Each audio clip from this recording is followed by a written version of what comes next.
Good evening, everyone. And I just want to say welcome to the Audit and Finance Committee 2024 Agency Budgets Review. Department heads, you will be asked a series of questions related to your budget information that you have pre-submitted to the committee for review. Please answer as completely as you can. If any answers to our questions require more than a brief explanation, you may indicate so and provide a more thorough response to the committee in writing via our ledgebudget@albanycountyny.gov email. Also, in order to complete our examination of your budgets, it may be necessary to forward you some additional questions after tonight's hearing. All right, so I'm going to ask you, make sure you speak right into the mic so that we can hear you. All right, and we're going to start with our majority council taking attendance of our members. Sure, Madam Chairman. Ms. Willingham? Present. Peter? Here. Bergdorf? Here. Mr. Clay is excused. Grimm? Here. Ray Joyce? Here. Lakakis? Here. Mayo? Here. And Kamisso? Here. You have a quorum, Madam Chairman. Okay. I just would like to recognize some of our other members. Our chairman, Andrew Joyce, is here tonight. Sam Fine, who is chairman of our Social Services Committee, is here. Our minority leader, Mr. Moriello, is here tonight. Bill Ricard is here. Patricia Lockhart is here. Let's see what's going down the line. Ellen Rosano, Ellen Rosano is here. And Bob Besson is hiding from me down there on the corner.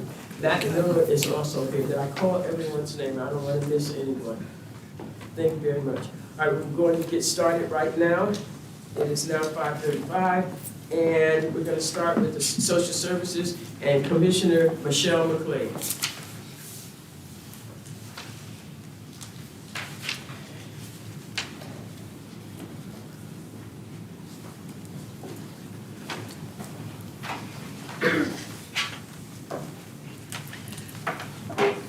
Good evening. Is it on? I have with me Joe Viscuso, who's our Director of Accounts at the Department of Social Services as well, to help answer any questions. I think it's on. We are presenting a $142.2 million budget, with $70 million of that as a required Medicaid share. We are confident that the budget we're presenting will meet the needs of the department in fulfilling our mandates and required services. Looking at some of the questions, we are having the same recruitment, staffing problems that everybody across the state and country is having. We are. Oh, it's not on? I think so. There's a button. Okay, now you go. That was simple. Sorry about that.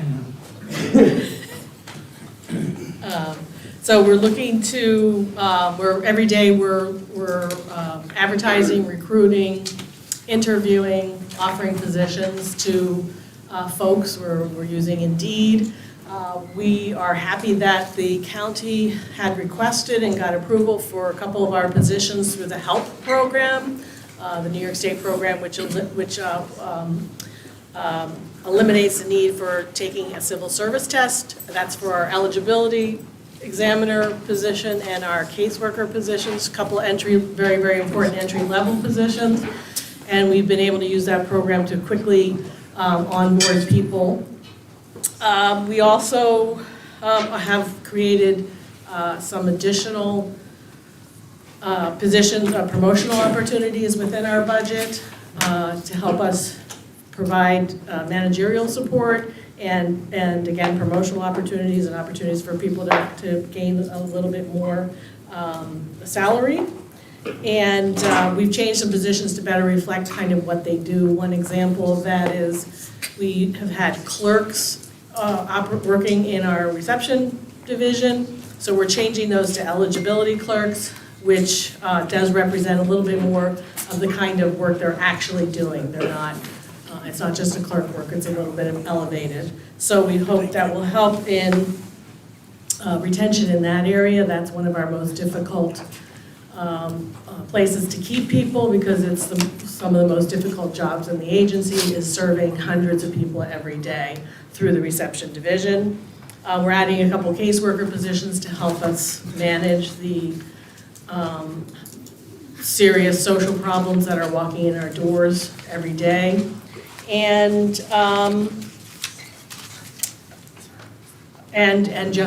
just recruiting as quickly as we can.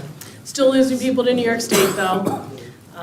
So that is a concern, because the folks they're taking are sometimes our most experienced people.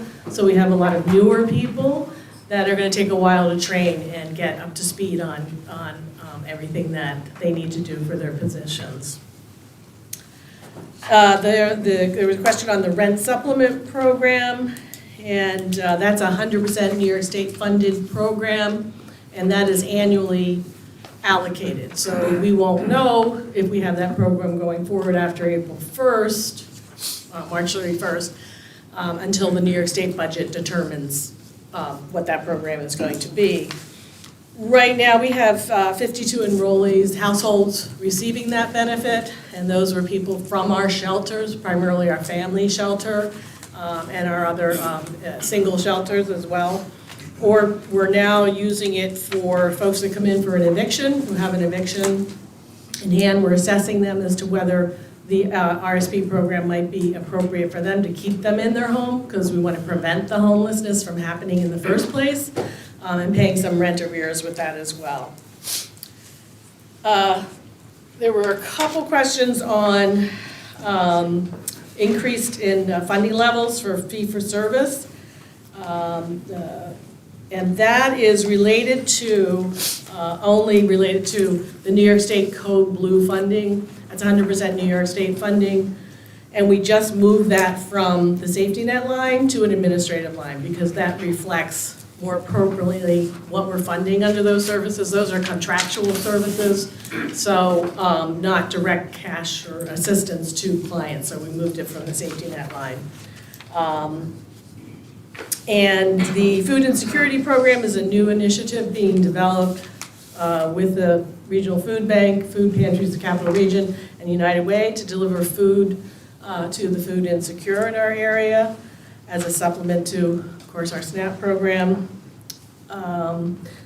There was a question on an increase to the social, I think that's the social services funding line, 3610. That, again, is the Code Blue funding that we moved from the safety net line to, it's reflected now in the social services funding line too. It's as an administrative revenue source. Our daycare, we are asking for additional $1 million. It's 100% federal funding. The funding that we pay, a little over $1 million. Our maintenance of effort requirement, that doesn't change. We have to pay that no matter how many people we have enrolled in that program. The rest of the funding comes from the federal government, passed through New York State, and we are seeing new enrollees every day in that program. New York State has really loosened up the eligibility for the child care benefit, and they've also changed the program requirements in a number of ways that will allow more people to enroll and more people to stay on longer. So we enrolled 319 additional applications this year, and we have now 977 active cases with 1,464 children who are receiving that benefit. Our ISIP funding, we're asking for flat funding for ISIP program. We haven't overexpended that line previously, largely related to the lack of home care services. I think it just went out again. I didn't touch it. Oh, there it is. Okay, sorry. The lack of home care aid services. There we have 180 hours per week people waiting for home care services that the agencies are not able to fill. So we hope something changes as the year progresses, and we're And there's home care services that are available, and we're able to fill those slots, but we feel that this will be an adequate amount to, even if those slots are filled, we'll be able to fund that. And there was a $500,000 increase in the safety net line, and that's primarily related to increased homeless shelter costs. As you know, we have a very significant homeless problem and more complex cases, and a lot of the shelters are asking for increased security costs for their services, which we support. And that there were a HEAP line and an emergency aid to adults line. Those are very unique little program components. The HEAP line is not the whole HEAP program. That is only one little small piece of the HEAP program that comes from our budget.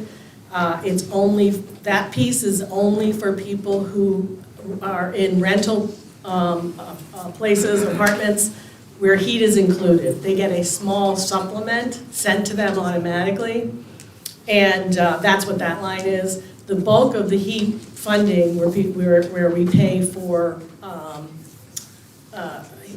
multiple bills over the course of the winter for people, is paid directly from New York State. New York State makes the payments to the utility companies directly, so that's not something that we budget for. That is something that New York State provides.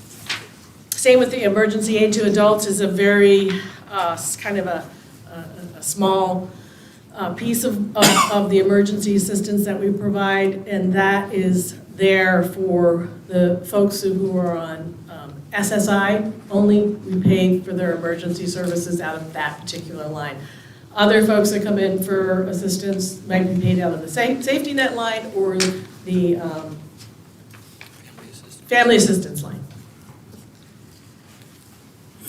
I present that. Any questions?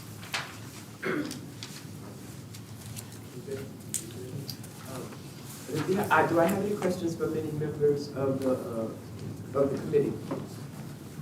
Mr. Gray? Yeah, thank you, Madam Chair. I've gone through the snapshot of performance metrics, and it seems to me the most important performance metrics in social services for me would be how many people are dependent in January and how many people are independent in December. Because I know you do a lot of tracking caseloads and all that, and I know that federal and state money come with their own restrictions on how you spend it. But it seems to me, is there anything in your data that gives us some idea of how well we're doing on the big challenge, which is moving people from dependency to independence? Any data on that? Well, people come and go throughout the year, and we do not have the sophisticated ability with the state system that we must use to be able to track whether this individual came in, got SNAP for 3 months, came out. The only thing that we know is people that receive temporary assistance and are enrolled in our employment program, and they become employed, and then they eventually become off of the benefits. And that's a smaller component of all the people that we serve. And we only serve, for our temporary assistance households, I think it's 1,400 households at any one time.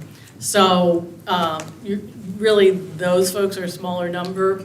Our SNAP program serves about 20,000 households.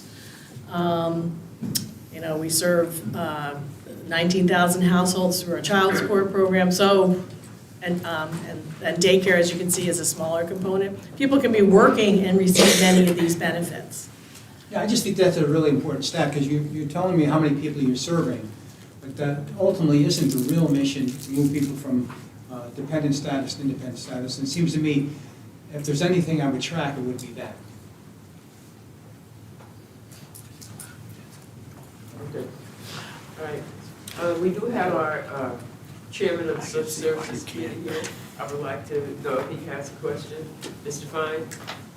Yes, thank you, Madam Chairwoman.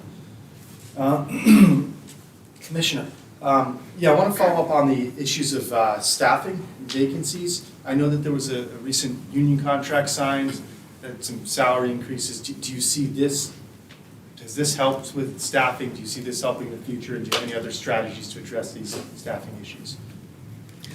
I am hopeful that in particular certain positions, particularly casework positions, that we'll be able to recruit and keep people in those positions. Eligibility, it's still comparably to some other jobs, particularly state jobs, they're still relatively low. That's why we want to move people as quickly as possible and give them promotions so that they can get more experience, more opportunity, and again, more salary. So and we're hopeful that we'll be able over the long term, that this will help keep people longer.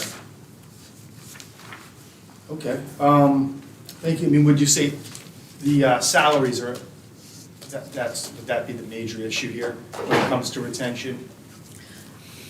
I think our jobs are really hard. Yeah.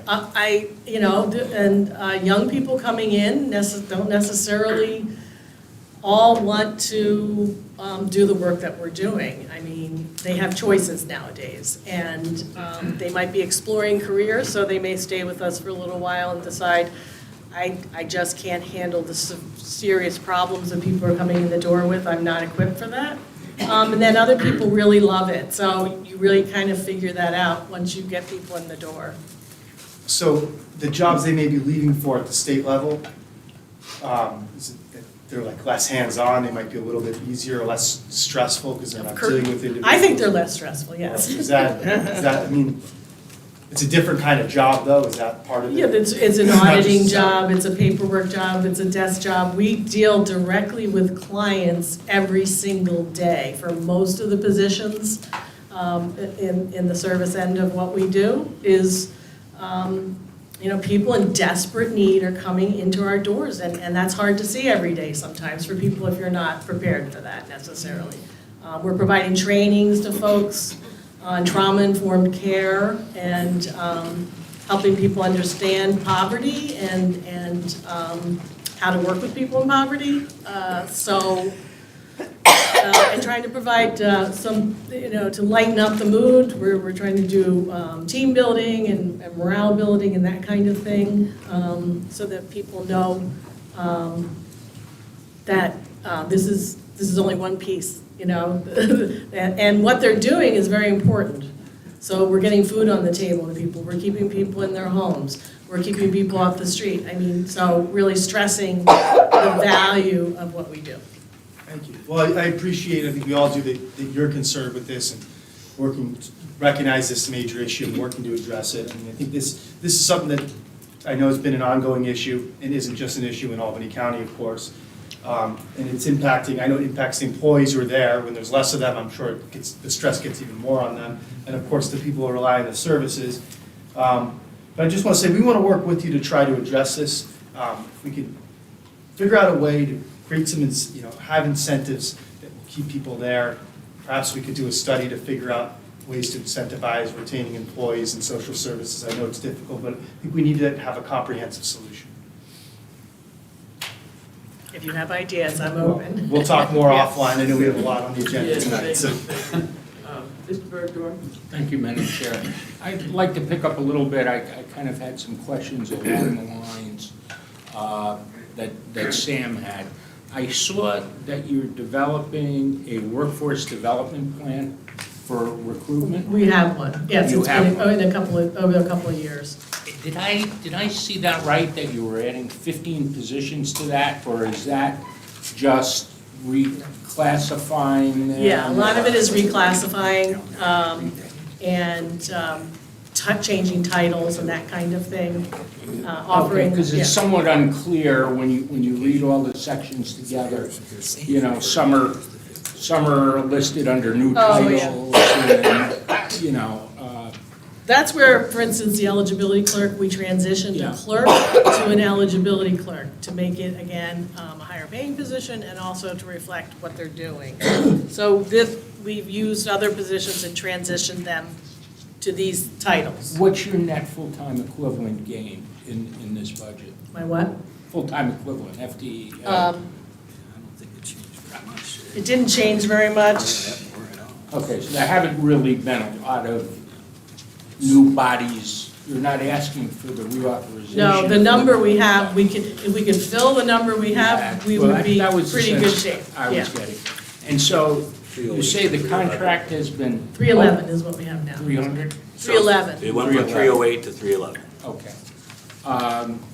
The contract, you say, has been somewhat helpful just because it's increased base salaries to be more competitive? Did you gain ground on any of your competitors, or is it status quo? I think we're doing fairly well compared to other counties, and that is the marker that we would look for. We can never compete completely with the state, although we do pay more than certain entry-level positions at the state. But I think we're pretty competitive with other counties now Okay. around us, surrounding. I have one last question, and it may, No, but I got this whole table here. Can you please ask a question? sure, I can absolutely ask the question. 3 days ago, Governor Hochul announced an online tool to track spending on the migrant crisis. Has any of that percolated down to you at this time? I haven't seen that, so I don't know. Okay, No. well, it was announced in the newspapers, the governor had that. So, given the fact that we were told it was very difficult to track all this, evidently the state has found a way, because they're very concerned about the macro costs on the state of New York, and they say they're cutting back. So I'd just be very interested to see when you get any guidance on what it is that the state would like you to track. I would like you to make the committee aware of it so that we could all see what it is the state is looking for. Thank you. Mr. Peter? Thank you, Madam Chair. Thank you, Commissioner. So, just as an update, is ERAP sort of now completed? It's completed for us. It's been completed for us for a while. New York State is talking about adding additional funding into the ERAP program and to keep it going a little bit. Would it be under the same confines, and was it? Yeah. And so all ERAP money was utilized? They spent it all as far as I know. Do you know if there's been any additional conversations with loosening up the requirements for people on, like, Section 8 and affordable housing? Yes, I think in public housing, they're opening it up to be able to pay for folks in public housing with the state program. That's great. And once you Yeah. get the guidelines from the state, could you also Yep. pass that along? Mhm. Thank you, Commissioner. All right, thank you. All right. I want to thank you very, I'm sorry. Ms. Lockhart. Thank you, Madam Chair. Commissioner, please forgive me if I didn't find it in the narrative in the budget book, but I wanted to ask about the kiosks. Remember we started that program? Yes.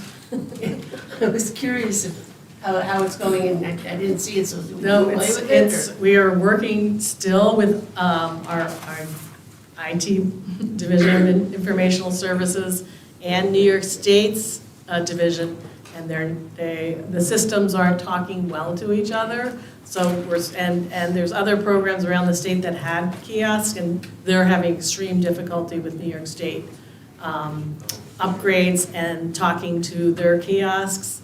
So I'm very concerned that, unless and until New York State upgrades to the new information service that they're going to be implementing to replace the 40-year-old data system, which is often why we can't get data, is because it's ancient. The state system. The state system that we must use. We must use the state system. So, That's why there's no real update in this, right? there's not, yes, Because I know you were, no. I'm sorry, I know that you were talking about expanding it. We wanted to make sure some of the other areas of the county. Yeah. How many years has it been since we started it? I think it was, SNAP PTI grant. yes, Three or at four least years. 3 years, yeah.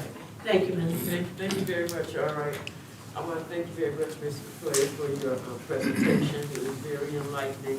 And so now we're going to move on to our next Thank you. speaker. And I just want everyone to remember there are 17 members around this table. Please be mindful of one another.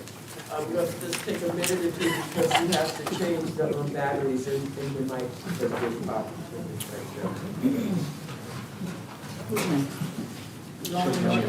we are going to veterans. Aging is next.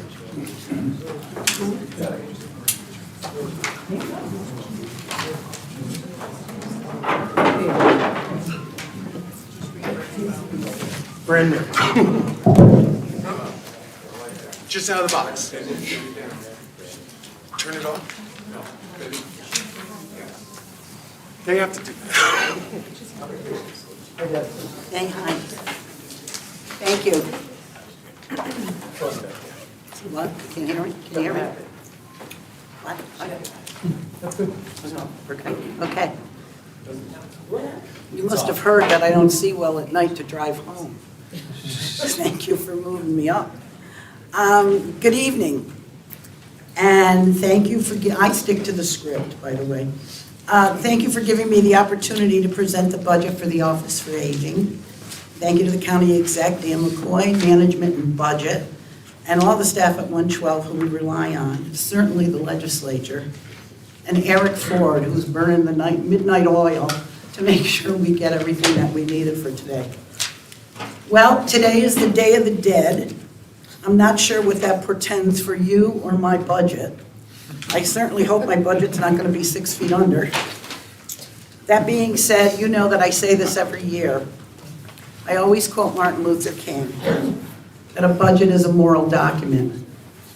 And from the actions of this county and the legislature, it's very true here.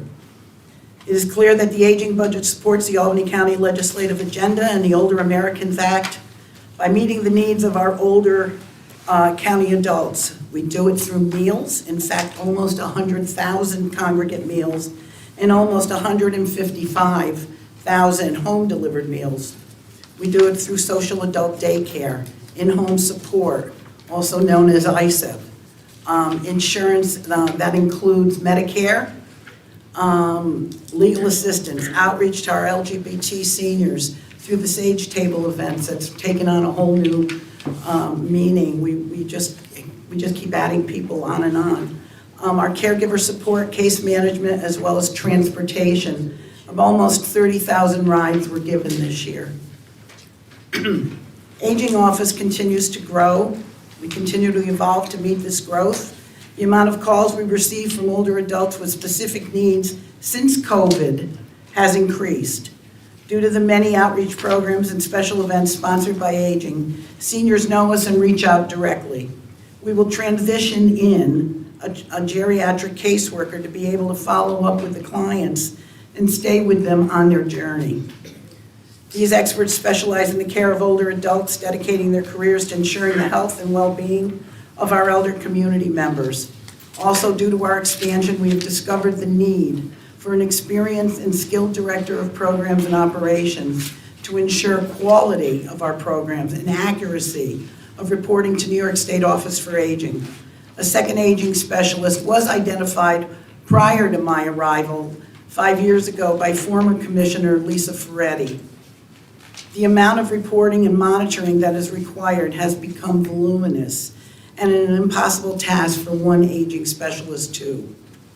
Again, growth plays a role in this. We now have 22 congregate meal sites, and in January there will be 23. Monitoring is essential and needs to continue with an in-depth look at the programs we offer. This person will also be supported by the director of programs, who can oversee the process of the office, the programs, the monitoring and compliance necessary for our continued success. As we continue to serve, you will see a rise in the fees for services lines. That can be attributed to the growth in congregate contracts, driven by an increase cost per meal and a surge in demand for congregate meal services.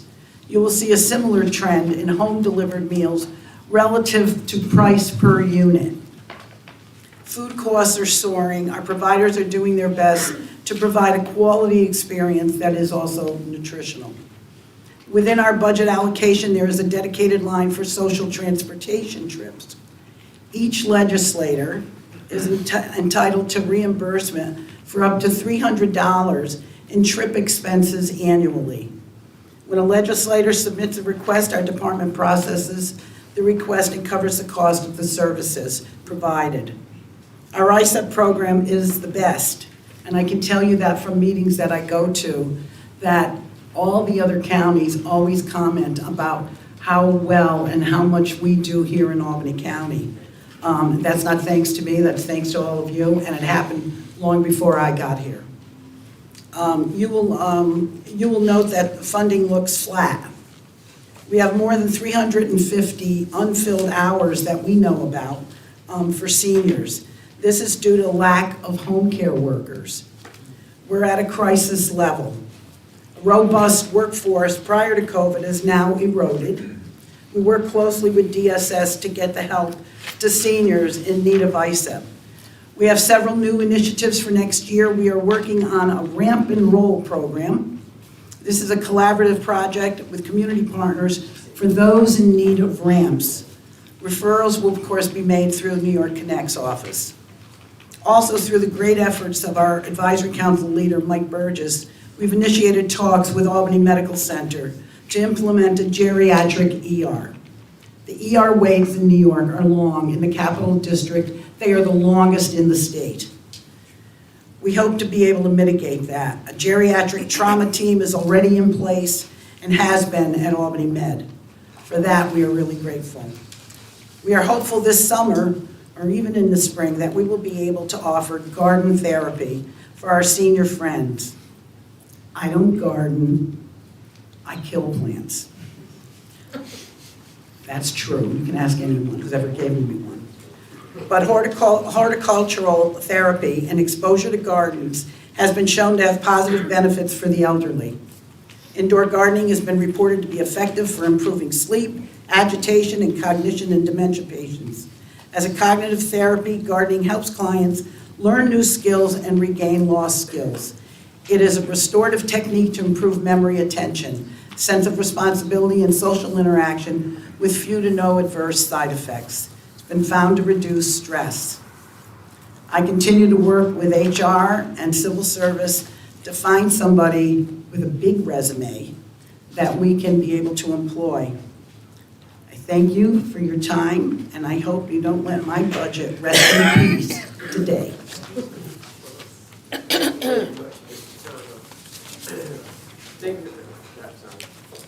Thank you very much, Mr. Turner. I do have Chair of the Aging Committee here, and so Carolyn McGough, if you have any questions, I'll start with you. Thank you, Madam Chairperson. A couple of things ring out as you were speaking. The geriatric ER, do you have any more details about that and how, and the timing of it and how is it going to be different for our seniors? Well, it'll be different because they'll be able to get in and get out. I mean, I get reports at least once a week of people who've stayed on a gurney for 25 hours, 23 hours. Yesterday, somebody called me that they were 26 hours. It'll make a huge difference if we can do that. Can I tell you when? No, I can't tell you that. I'd like to be able to tell you, we've had an initial meeting with Albany Med execs, docs there. I can't tell you there's not a doc in town who's not on board with this. I think well, as I've said to Albany Med, you find the space, I'll find you the money. Because I think there are a lot of entities that would back that project, not just the county, but other places. So I don't have a timeline on that. I reached out to them probably 3 weeks ago. And there seems to be some leadership changes happening over there, and they asked if I would wait before we did that. The other geriatric ER that is in New York State can be found out in Syracuse at Upstate. And there's another one that's close by in New Jersey that I've talked to. You'll see, if you go on the net, you'll see a list of like 50 of them. The truth is, I've called more than half of them, and they're not doing what I'm looking for. You know, I mean, we want to be able to make people more comfortable seniors as soon as they get there. So maybe it's, maybe it's a matter of triaging them and putting them in a separate place. Maybe a wristband, maybe give them a pillow, maybe give them something to eat, maybe give them something to read. Something, you got to start small before we can get to the really big stuff. And I hope to be able to see this project through, and that's where we're headed with that. But I'll keep you all abreast of that, because I think that's something that you're all going to want to be part of. Yeah, and in that regard, if you could, if there's any way that the Elder Care Committee can contribute to that discussion, we are certainly open to do that. Thank you. Okay. The other question I have is regarding the, oh, I'm sorry. I'll come back to you. Are there any other members of the committee with questions? Mr. Grimm. Thank you, Madam Chair. Yeah, can you talk a little bit more about this trip reimbursement, $300 for every member? Because I think we used to have that, but it got cut out during COVID. Is that back in? Well, you only got cut out during COVID because you couldn't take anybody anywhere. Yeah. But you're back in business, so you can, put up your money for a trip. Okay, so Yeah. that helps, seniors, usually typically, they pay a little bit, and then you have to offset the price to. Well, we don't run the trips, you're, whoever, your Like senior center town or, senior yeah, center. or, whatever group comes together that you're willing to help support. The more we can get seniors out in places, the happier we are. And so we're glad that money is reinstated. So how's that process then? The member will go to your department, or how? Yeah, I think that, I don't know, somebody from the legislative office calls us, and then it goes through the process, right? Yes. Yeah, that's how it goes. You guys? All right, thank you. Any other questions? Okay. Quick question, very quick. Okay, thank you. On your list of expenditures, there's an acronym, or it says PROFS, profs, and it was going from 45,000 to 69,000. I kind of look at the big numbers where the increase are, but what is profs? Professional services, dietitian. The professional services for the dietitian. Oh, that is. For the dietitian, we've had a part-time dietitian, and who also, but we also had a nutrition coordinator in the office. So we were able to handle both parts of that job. And we were able to do that with Cornell Cooperative Extension.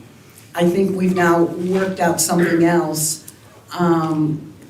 that we might not need full-time dietitian, but maybe we can do it with maybe 3/4 time, half time. Okay, so this So is. that's what it was. So in order for us to get a full-time dietitian, if you were gonna get a full-time dietitian, that cost would be $69,000. And as of yesterday, we thought that's where we were headed, to a full-time person. I think there's some room to haggle there, but $69,000 I'm isn't just gonna trying be to a lot figure out of what money. profs meant. Now we know what it Yeah, means. yeah, now we know. Yeah, I Thank didn't know either. Okay, thank you very much. All right, Ms. McLaughlin, do you have another question? Okay, does anybody else have questions? All right, then. Thank you for your presentation, appreciate it greatly. Thank you all very much. I had a great time. Thanks for inviting me. Camera time is on. We're now going to move to Children, Youth, and Families. Commissioner Mara Banning and Commissioner Clover. Their information can be found on page 79 and on the budget. Great guy.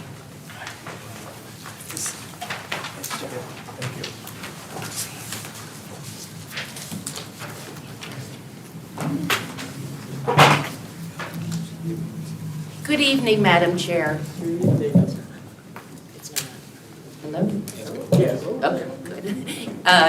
Good evening, Madam Chair and committee members. We really thank you for this opportunity to present the Children, Youth, and Families 2024 budget. We're really excited about it because we've done some innovative things.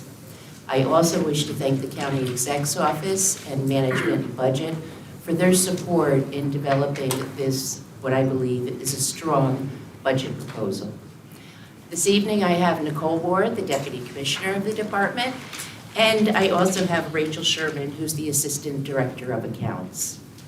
I'd like to thank, first of all, the DCYF staff. They come into work every day and work diligently to ensure the safety of our most vulnerable population, our children. And they are committed to provide that service and ensure that children and families' needs are met so we can keep families together in the community safely. Through our divisions, we provide an array of services, and our divisions include child protective services, foster care, mental health, and children with special needs. We provide such services as evidence-based practices such as functional family therapy, multi-systemic therapy, wraparound services, and motivational interviewing. All of these services help to build parent-child relationship and ensure that children are not being abused or neglected and getting their needs met. Currently, we have 38 vacancies in the department, 27 of which are caseworkers. So they are the child protective workers or foster care workers who are going into the community. However, we've done a lot of things to really look at the recruitment and retention of them. We have actively and will continue in 2024 to work with civil service and affirmative action to get candidates available for the caseworker line. In addition, we've put these vacancy postings on Handshake and Indeed, and we've gotten quite a few candidates. It is a very difficult job, and they're seeing traumatic things every day. And I think, as all of you are aware, we also have fatalities of young children, which is very difficult for people to process and to cope with. Also, I think Commissioner McClabe indicated that we have been approved for our caseworker lines. So therefore, we hope that this will help in just bringing in caseworkers that don't have to worry about taking a civil service exam. I think another thing that has really helped recruiting is that the individuals as caseworkers do not need to live in Albany County. So since the June of 22 resolution went in, we actually have had 11 new hires who do not live in Albany County. So I think we have the opportunity to attract other folks. In January of 2023, we filled the staff development coordinator position. This is a key position in really maintaining and retaining staff. She has the opportunity to go out and recruit at various community events and have been, really conducting a lot of outreach. She works closely with the child welfare director to have a one-page document that really can describe the services of caseworkers. It's almost like a day in the shoes of a caseworker and what to expect. And in addition, we are looking at MOUs with the colleges and universities in order to get the internship programs back.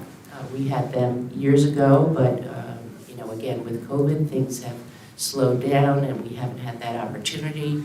But also what we've talked about is really going into high schools and really trying to get staff excited and interested about the human services field. We're not getting the individuals that are going that route. I think a lot of folks are going into business, going into computers, going into cybersecurity. So we really want to do some more diligent efforts in the high schools. In addition, the staff development coordinator has been having these check-ins with the new staff. So once the staff come in, she meets with them on a regular basis to really find out how they're doing. What are their professional development needs? In addition, if there's any challenges or problems that they're having, we want to address them immediately so we can retain those staff members and really train them. Caseworkers have to go through a rigorous training curriculum, and we want to make sure that if we're investing that time, that they will really be looking at staying with us. Unfortunately, DCYF has had a high turnover rate in the child welfare division, specifically the caseworker lines.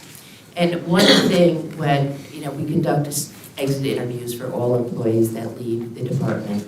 And one thing that they have said is that, they really think our equipment is outdated and we don't use enough technology. In addition, they're really interested in remote work. So in 2023, we made sure that all workers that are going out into the field have access to iPhones, either assigned to them or available to them, that will help to ensure not only safety, but that they can use that equipment in the field. And also it's keeping the documents secure, so we're following confidentiality. In addition, in 2023, we just purchased 75 laptops. So therefore, those workers can be in the field doing progress notes in between sessions. They can also have releases signed, and everything can be secure electronically. And I think, by having phones as well, they will have access to Wi-Fi, so they can connect with the state OCFS connection system. So I think that will help to improve morale and improve their ability to perform their duties efficiently. In addition, we have I-Cord, we have ordered I-Cord system, which is basically it's like a TV monitor and taping of children that have been sexually or physically abused, because there's a multidisciplinary team that has to interview that child. So we just have one individual interviewing the child, then it can be viewed by the police, by the DA, whoever is involved, and it also can be then stored for evidence in the prosecution. So that is also being ordered. We really have taken a lot of steps in retaining staff, and in the 2024 budget, we really have proposed ways to increase salaries of staff members and to retain them. Because I think, again, the state is looking at our folks because A, they're trained, B, they're good, and C, they pay more money. And also, the state also still has remote work. So we wanted to create 5 senior staff social workers, 4 senior supervisor Bs, 3 community service workers, 6 senior keyboard specialists, and 1 account clerk 1. This really, this restructuring will help in being more competitive to our neighboring counties and hopefully being able to keep the staff that we currently have. It's very difficult to continue doing the work when all the knowledge base is walking out the door. Historically, we've always had 10 to 15 caseworker vacancies at a time. That has always been a challenging line to keep filled because people learn and they move on. We are, in this budget, proposing to eliminate 8 caseworker positions because we continuously have vacancies. However, we will be using those monies in order to create 3 community services workers. And basically, they are assisting the caseworker. It's almost like a junior caseworker, if you will. They can pick up children, bring them to visitation, bring them to medical appointments. They can also assist the caseworkers in documenting. That's also another heavy lift in child welfare. Everything needs to be documented, and OCFS continues to provide APMs that do more paperwork. Because when people go into the field of caseworkers or social workers or whatnot, they want to have time with the families. They want to make a difference in their lives. And when they see all the paperwork that needs to be done, it really discourages them oftentimes. The community service workers are really ideal, and they only need a 2-year degree So therefore, we have a larger pool of candidates that we can select, and we have been able to recently get 2 new community services workers. So I think that's great, and it gives them the opportunity. So if they came on board with the department, they could actually get tuition assistance in order to then get their 4-year degree and hopefully decide to go into the caseworker line. And then we would have a commitment with them for at least 3 years post the tuition assistance. The 4 senior supervisor Bs are an opportunity for upward mobility of those staff to really keep them.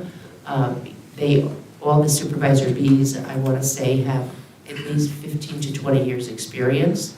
And with the state hiring and being off a hiring freeze, I really want to make sure we can keep them. They will also assist the supervisor As in any of the activities that they have, which will alleviate the supervisor As. We are eliminating one of the 2 staff social workers in order to bring those staff social workers up to a higher level. This will be much more competitive for them because it would be a salary increase. In addition, I should note that they are doing our qualified individual assessments, and that is something that the outpatient clinic, has been very gracious to continue to do, because otherwise we would have to pay $2,000 per assessment per a contract agency, and that would be 100% county share. So this way we're doing it internally in-house, and we're also getting Medicaid reimbursement in addition to Title IV monies. We did eliminate the Clerk 1, and this basically is due to wanting to get a keyboard specialist who can do much more of a broad scope of work, and then also the resource development specialist we eliminated. And really that was an outdated title, and it wasn't necessary in our department any longer. The 2024 budget does have salary increases for the following positions: the clinical director, the director of children's services, the director of accounts, staff development coordinator, and the youth bureau director. These salaries really, again, are going to improve retention and recruitment, but also be equitable to the other positions. I think, as has been discussed, the CBA contract, has gone through with the union, and there are significant raises for a lot of the staff. So what it has created is these director levels, their staff are making very close to what they are. So it is also very much a concern that they could be having less responsibility and be making the same salary. Thank you. Sorry. We do have some questions from the members of Mr. Peter. Thank you, Chair, and thank you, Commissioner. That was a very in-depth definition of everything. One of the questions that we have are secure detention and non-secure detention costs are going up pretty significantly. Can you sort of go into a little bit why that's happening, if we think this is going to be a continuous trend? Actually, I can. Non-secure detention, we just had an RFP went out, and basically Berkshire Farms was the only entity that applied. They are currently operating our non-secure detention, and it has gone up about $250 approximately per bed. We've also decreased the beds from 8 beds down to 5 beds. The problem is one of the non-secure detention facilities closed, so there are fewer beds throughout New York State. And secure detention costs are going up, and that's all due to raise the age. Secure detention is full. Every bed in the state is full. I've called, OCFS after hours. I got a call from the Saratoga Police Department, the Sheriff's Department, 2 weeks ago on a Saturday night. There are no beds anywhere. Thank you. Mr. Joyce. Thank you, Madam Chair. Commissioner, looks like foster care is going up almost, what's that, 1.3 million? Yeah. And also, is there any process to recruit foster parents? in Albany County? Yes, for 2024, we have been recruiting, but, since COVID, we have to do better efforts. And we just got a new supervisor in that unit, and she has a lot of great ideas, and we're going to be diligent about that, because we do need more foster parents. But the reason for those costs that are so high, many of the programs, I can think of at least 5 to 8 children right off the top of my head that have complex mental health and behavioral needs. These programs will not accept them at all without having a one-on-one 24/7. So our costs have been astronomical in that regard, but we've been rejected from everybody in New York State and our outlying states, Connecticut, Massachusetts, Maine, we even went as far as. And these children need to be by their parents because that ultimately is the permanency plan. So there's still, I assume there's still a shortage of foster care parents, right? Yes. Yeah, so if there's anything the legislature can do in helping you fill that void too, let us know. Thank you. Ms. Lockhart? Thank you, Madam Chair. Mr. Bergdorf? One thing we discussed last year, which I just want to comment, I'm happy to see, is that you're purchasing all the cell phones for the workers for their safety as well. Yes. I know it's also work-related, but very important for their safety, and I hope you're always keeping that front. My question to you, if you could just give me a brief, can you give me an idea of how many cases a caseworker is handling at any one time? And that really does vary. It does vary dependent on an intake unit versus a foster care, a long-term unit. They really do vary. In addition, some workers are more diligent than others, I can be quite frank. They get their paperwork done, they close out a case. Other ones struggle, and so they need some support. That's where the community services worker can really help those ones that may have a higher caseload. I can think, some have, would you say 20, and they can go up to 60. And I know it's high. Just want the rest of the committee to be aware of that. Thank you for everything you do for our youth. Thank you. Mr. Bergdorf? Thank you, Madam Chair. I'm Commissioner. Couple of numbers in the expenditures I just wanted to ask about. Special ed payments are up almost 100% over 2 years. I wonder if you could comment a little bit about that. And also, Child Protective Service investigations were 832 in the first quarter and 249 in the second quarter. Any rhyme or reason to why there's such a dramatic swing from quarter to quarter? Let me just think for a second. And what year was that? I think it's this year. Okay. And again, that's kind of, we're getting reports every day. I would say we get at least 35 reports on a daily basis from the state central registry. We don't make those determinations. The State Office of Children and Family Services accept a case or not. So those numbers even could be higher. So that would really be March through June. And, a lot of times when, school's in session, that's definitely a factor because teachers or other mandated reporters such as doctors are available to see the children. But I could look into that, Legislator Bergdorf. Just curious, what about the special ed payments? Any changes in Well, they got an regs or anything increase. that? There was an increase in, preschool Medicaid.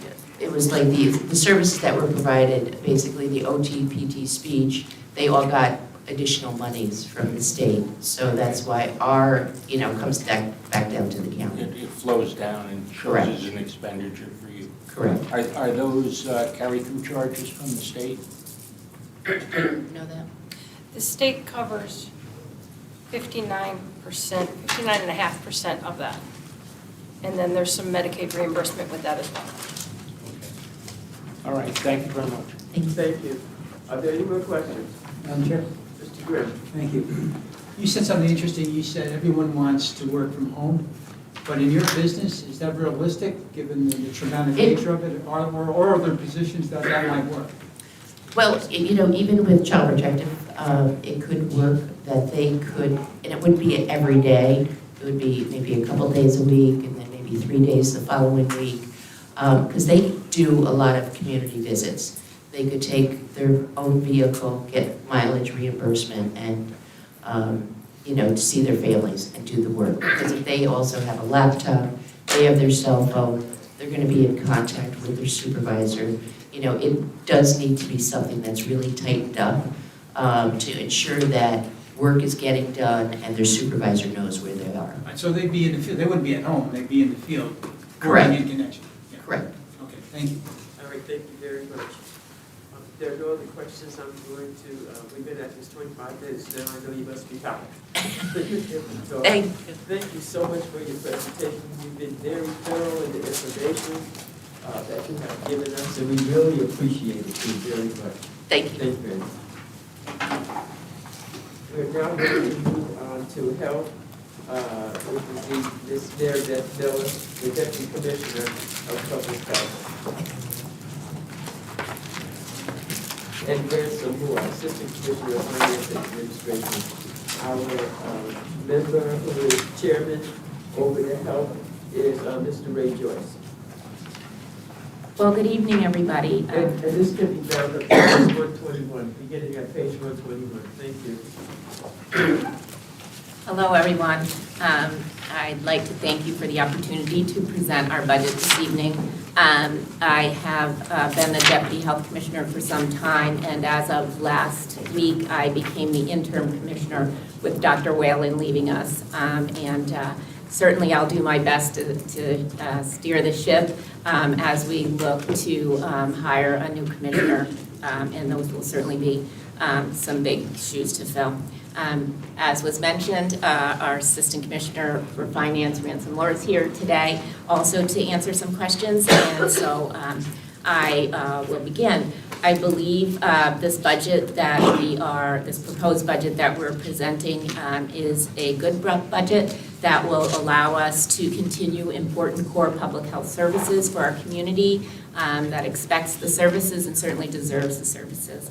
Our overall funding request is similar to last year's budget.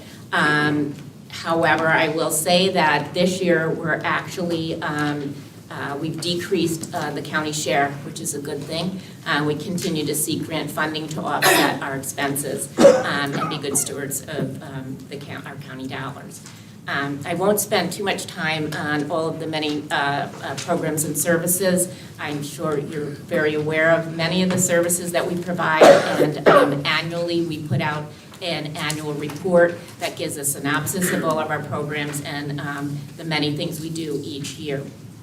I will spend some time, however, on trying to address some of the concerns and issues that I'm sure you're interested in, and unfortunately, I have to say many of the same things we're grappling with as the other departments, including recruitment and retention issues. We've had a significant challenge this year, and our vacancy rate has honestly run between 25% and 30%, which is a pretty large vacancy rate. I will say that when we submitted initially the vacancy list, it was at 30%, and I'm glad to say it's at 26% today. So we're improving. Some of the reasons why we're struggling has to do with the State Health Department being in our backyard, or us in theirs, however you want to look at it. The State Health Department lost many folks after COVID, after the pandemic. There was a mass exodus out of healthcare, quite honestly, nationally. And, we saw the same thing. But as they began to rebuild, staff that were in our department moved to the State Health Department. And quite honestly, they did offer or are offering significantly higher rates of pay, significantly, $20,000, $30,000, $40,000 more for positions. primarily in the healthcare arena. Not just nurses, but certainly nurses, nursing positions have been very difficult for us to be able to recruit and retain, but other healthcare positions, epidemiologists and such. So what are we doing about that? We've been working really hard to try to come up with some strategies, working with the union, working with our county executive's office, management and budget. We recently were awarded an infrastructure grant that allowed for us to use this money, and I believe it was brought to you a month or two ago to approve, to use money to address recruitment and retention. And our plan with this is to provide a $1,000 bonus at year 3, which we believe is a good start. A wellness benefit for our staff annually. We're using some of the money for improvements in the environment at the department, IT improvements, trainings. In addition, we continue to work on a career ladder within the department. People want to move up, and you want to have folks stay with you. So you'll see in some of the positions that we're making changes to, that is an attempt to create positions so that our entry-level folks can move to the next level and the next level, and we're not losing them to the State Health Department for a different position there. We have utilized the New York State Fellowship Program to help us address some vacancies and do some of the work so we can continue to do our core public health work.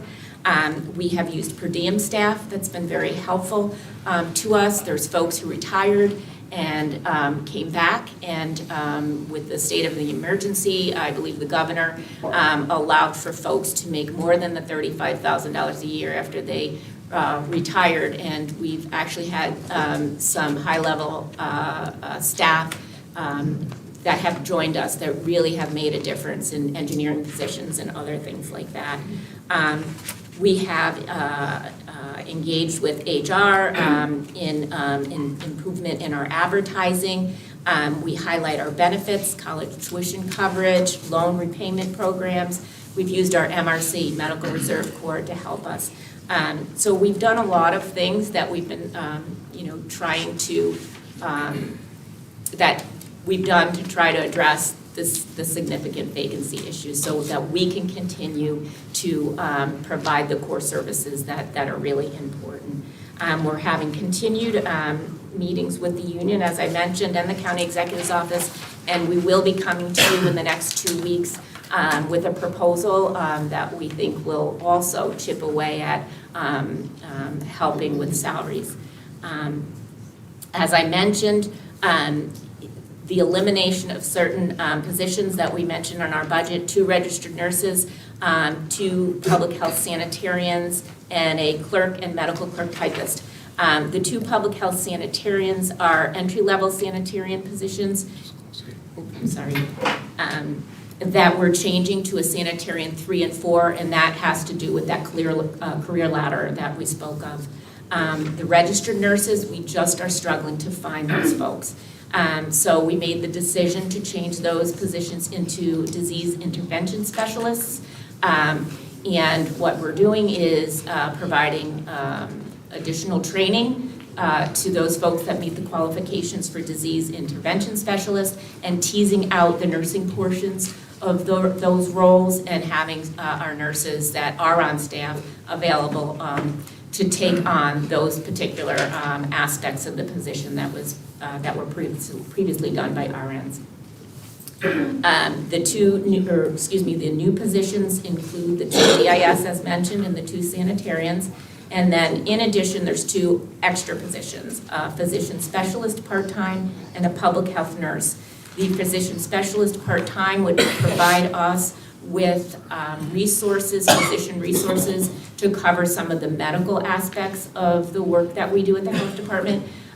Dr. Whalen, as the only medical provider in our department, primarily would handle any of the medical things that came up. Although we do have 2 part-time staff members, a nurse practitioner and a PA that cover our sexually transmitted diseases clinic. Those folks are wonderful, but in their absence, we really do have to have some medical capacity there within the department. And the public health nurse new position was a position that was in Cornell Cooperative Extension's budget that has been moved over to the health department for supervisory purposes and implementation purposes through the health department. New initiatives include the infrastructure grant that I just mentioned, and we did receive a grant for $500,000, a non-competitive grant that would help us to do additional tuberculosis screening, particularly with those asylum seekers who are residing in our county. And so we're working on strategies to increase screening within that population. In terms of equity, I just want to mention equity is part of our mission statement and core values. All of our programs are viewed through the equity lens, and when we do our community health assessment, we certainly look at areas where there's health disparities and funnel our resources to those specific areas. I know that there are some areas that you'll see decreases in our budget, and some of that has to do with COVID funding that is no longer in play. For example, I think we have one line, our specialty line for equipment was $678,000-ish, down to $72,000-ish, and that has to do with COVID.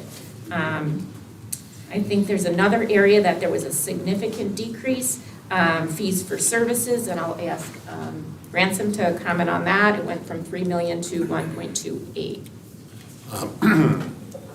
The $1.28 million is closer to what the original adopted amount was for 2023. At the end of 2022, there were encumbrances rolled over. Can you hear me? Yeah. Okay.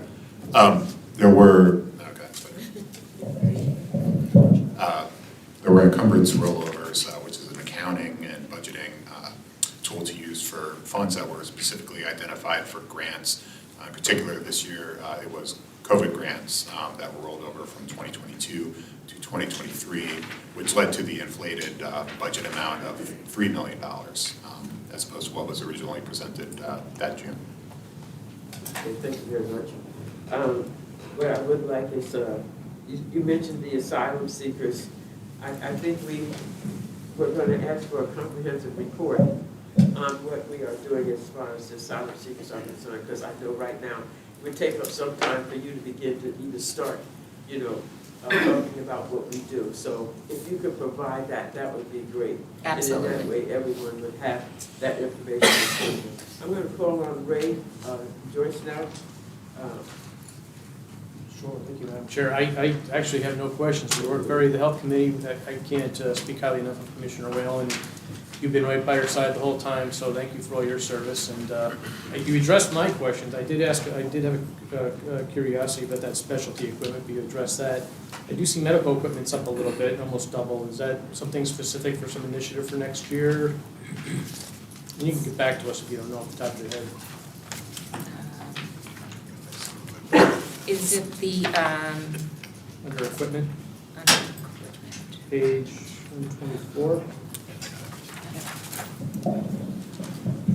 So the County Health Department operates a youth dental facility out of the clinic. The amount for the medical equipment total was for a couple of dental chairs. They've been aging and not in the best condition. Recently, I know we presented this to the legislature. We accepted a donation of one dental chair in addition to a lot more supplies and equipment, in addition to that one dental chair from St. Peter's Hospital, who recently closed their dental clinic. It's been happening a lot lately. These two chairs are meant to upgrade what we currently have in the youth dental clinic. And you may not know, we've been struggling with the vacancy rates. We know the challenges you faced having agencies right here, right in your backyard. So, have you seen any change? Anybody coming back post-pandemic, coming back to the industry? Yeah, I was pleased to see the 30% went down to 26, and it's been nice to see some resumes coming in. In fact, I think we're close to hiring an epidemiologist, which is a really important position for the department. The nurses, I've just not seen that. It's just been a significant struggle, and I don't think it's just in public health. I know hospitals are struggling, doctors' offices are struggling. So it's a really tough thing, and it's national. Thank you. All right, thank you. Mr. Peter? Thank you, Madam Chair. Generally speaking, I fully understand that we're going to see fluctuations because of COVID monies coming and going, things of that nature. One deviation that sort of caught my eye, and it may have to do with just longer term vacancies until that gets away, but on the line of for the RN and PHN nurse part-time expense, I believe it's on page 124, the adopted budget had it as $200,000 in '23, $335,000 in '24. And why is that continuing to trend upwards while everything else seems to be sort of trending more mild? Sure. Late in the budgeting process, we were awarded that $500,000 grant for tuberculosis treatment for asylum seekers. $60,000 of that $335,000 is allocated specifically for that grant. The remaining $75,000 basically equates to historically what has had to be transferred in via budget amendment towards the end of the year to meet staffing needs due to the vacancies and the staff that we have to pay on the per diem line. So beyond the grant, you were just basically averaging it to what you were seeing based on the trends? Yeah, so that way we have to avoid transfers and things like yes, that. at the end of the It's more year. awesome. If I could ask one more question, Madam Chair.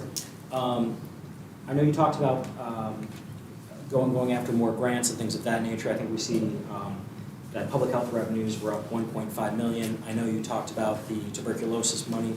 Is there any other quick highlights on that to make the difference on that you would highlight? I believe it's page 125. That public health revenues were up about $1.5 million.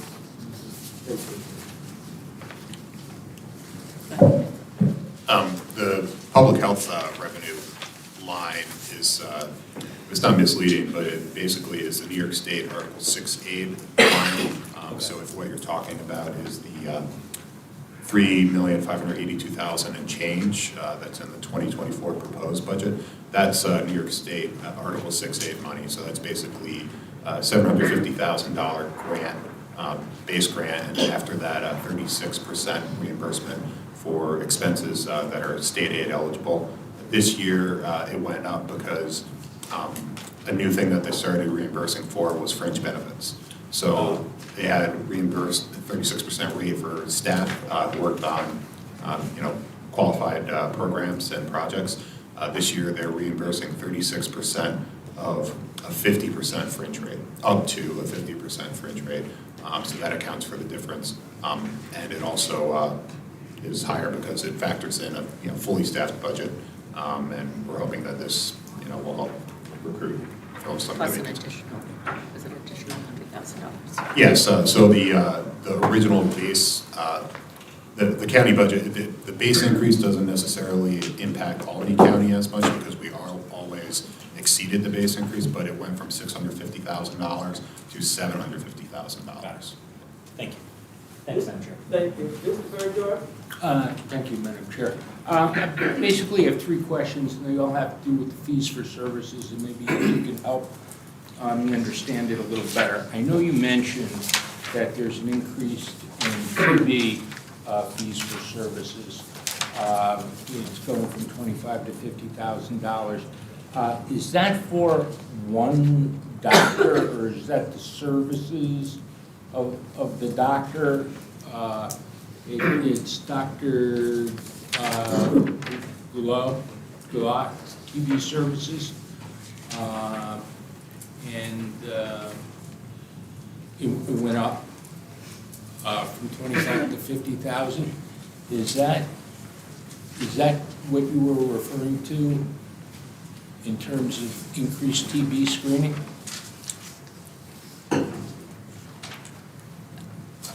Yeah, so Dr. Glad is our in-house doctor. He's under contract for all the tuberculosis services. We anticipate that with more asylum seekers coming to the area, that the tuberculosis costs could increase.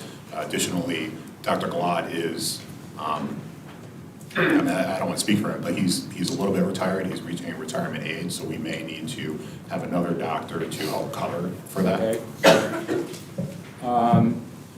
I see there's a new line, or either that or my eyes are deceiving me. Veterinarian services rate is $30K. What are we doing there?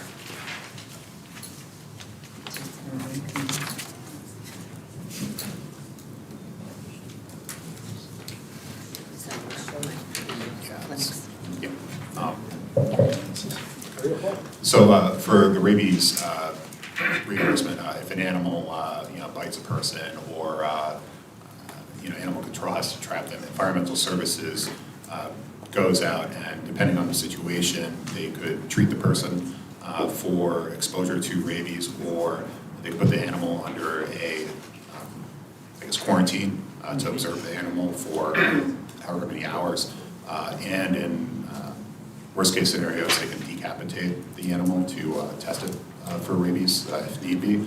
The revenue side is a breakout between rabies fees and the portion of a grant, which is for the reimbursement.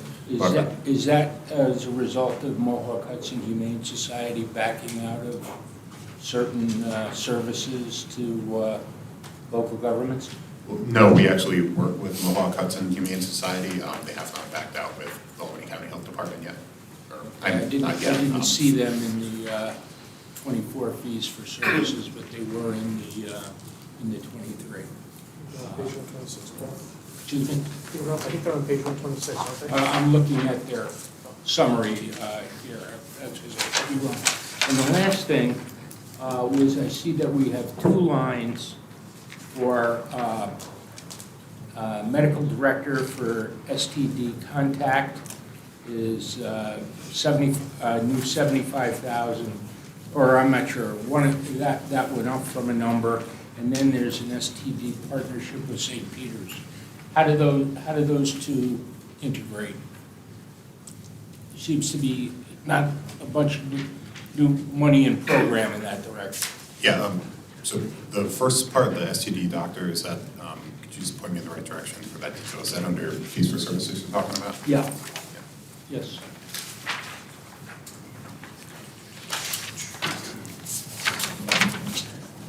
I can speak to the St. Peter's piece. As I had mentioned, we currently have a nurse practitioner and a PA who covers our sexually transmitted disease clinic 2 days a week. In their absence, we utilize St. Peter's Family Health Center facility to provide coverage, and we send our clients over there for diagnosis and treatment when need be. And so that line is what we cover, the cost that is associated with the care provided by St. Peter's. And then the other, I'm not sure. It's up at the top, medical director, STD contract, $75,000. Contact, not contract, excuse me.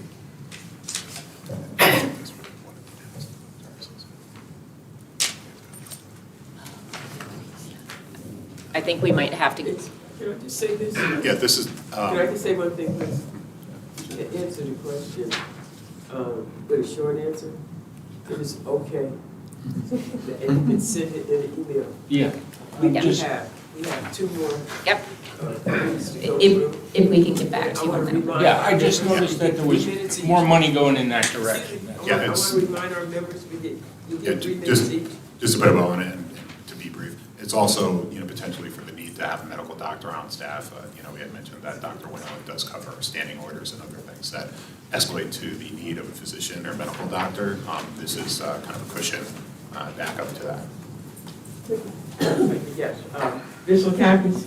I was wondering if we still have the highest STD rate in the state. I didn't know we had. It does. Unfortunately, our STD rates are high. I can't tell you whether it's the highest at this time, but we are seeing considerable number of syphilis cases, gonorrhea, chlamydia. Yes, it's a significant issue. Thanks. Thank you so much. Sorry, you know what I do in my other job. Again, I'm just gonna, again, what's turning this thing on? Okay, turn it on now. Again, I'm gonna ask you one question. We're gonna move on to the next one at 7 o'clock. Okay, thank you. We have identified TB testing as an important consideration that you're going to be required to do. Do you anticipate any other cost requirements associated with the migrants? And is that reflected in your budget? We have the ability to utilize the funds for other things as well. We did go out, oh, can you hear me?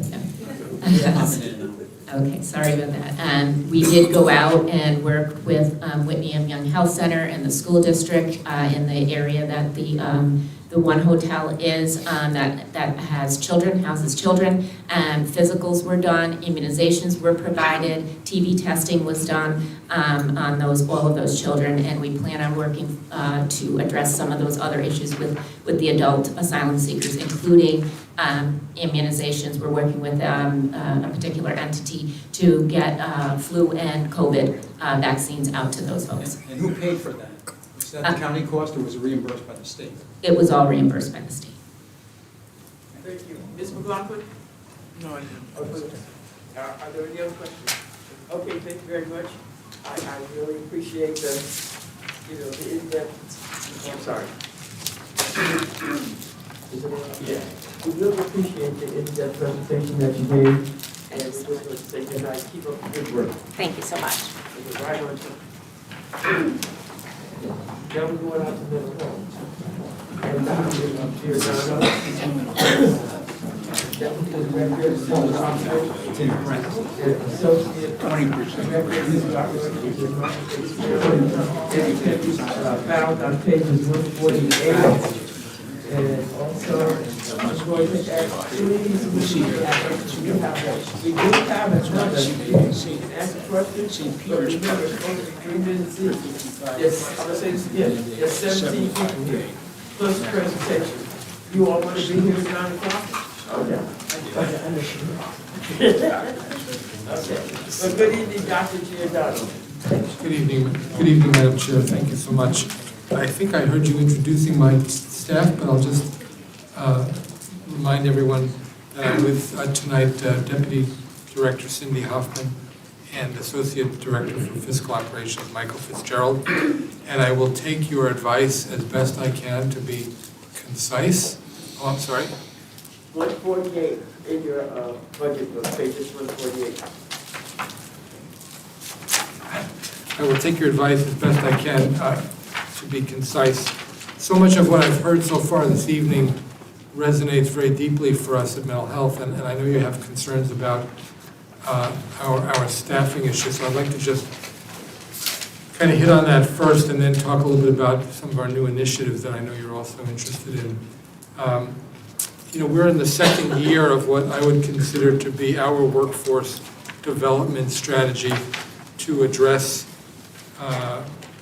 in many ways what other directors and commissioners have been talking about. The work that's done in the mental health department is very challenging. It is very stressful, and you see that in the turnover, and we've always seen that though. I think what's different now is some of these more national trends in healthcare. We are certainly experiencing that. We have some creative strategies that we've been working on to try to address that, and I'll mention them briefly. They are similar to some of the things you've already heard. We're focusing on recruiting quality staff and retaining them, and there's a number of ways that we're trying to do that. But I'm seeing a deeper schism in the field. Years ago, there was such an emphasis on STEM and training for science, technology, engineering, and whatever the M stood for. I think we need that in healthcare and in human services. I don't think that we're teaching our young children, perhaps, that this is a noble profession. And I don't think that we're seeing in the training schools at the high school level even, emphasis on the importance of what we do, of taking care of each other in society. So one of the things that we are trying to do is work with the school districts. We have internship programs at the college level, which we're taking advantage of for many years, and we continue to do that. But you know, we are suffering just like the other human service departments. Some ways it's salary, some ways it's people are just. I think COVID did a number on all of us, including the healthcare providers, and I think people left the mental health field just as they did, as you heard, they left the public health field. So you correctly identified that we're running at about an 18% vacancy rate. Of those that you identified, even since you've submitted the questions, we have one position we filled. We have 4 or 5 interviews that we're set to go with. We're optimistic about that. Every person that we can bring on is important.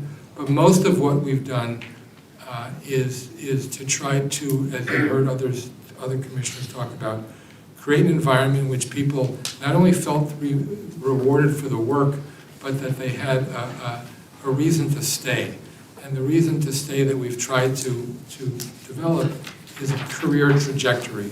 So although we had a net loss, I think, of perhaps 7 positions in this budget, the effort was to create a tiered progression through some of the positions so that we could both attract skilled people from the community who wouldn't have to start at the entry level, which was always a challenge for us. And those that we have on staff, we were able to offer them possibility of career development and promotion. And so I think, you know, the stress of the work is there, and people, you know, there are people who want to work on a crisis team, and they want to work in the correctional facility, believe it or not. And we bless them every day because the people that we've been able to keep are really just incredible workers. But there are other options out there, and telemental health has really been a blessing and a curse for us. We know now that we can do some of the work through telehealth, and we do that. It allows us to touch the lives of people in our community that otherwise wouldn't be able to get into services, transportation challenges, daycare challenges. But the workers are also allured by telehealth. So we have people who are leaving to, you know, they can do counseling and therapy for a managed care company from home. And so some of this is just a paradigm change. Some of it is post-COVID.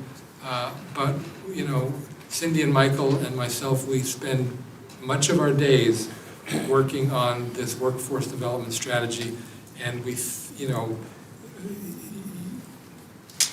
you may have some specific questions about the lines, but the changes that you've seen in what we've submitted to you is basically that we eliminated a couple of positions to enhance and strengthen others and to create a promotional career ladder for people.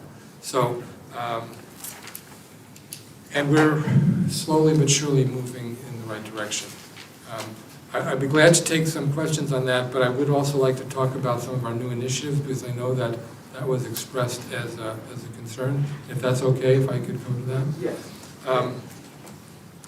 So despite the fact that the need in the community is greater than it's ever been, and the workforce is strained in ways that it's never been before, which is not a good combination, we're doing some new things, and we're expanding a few of the innovative things that we've already been doing, and I'd just like to highlight those for you.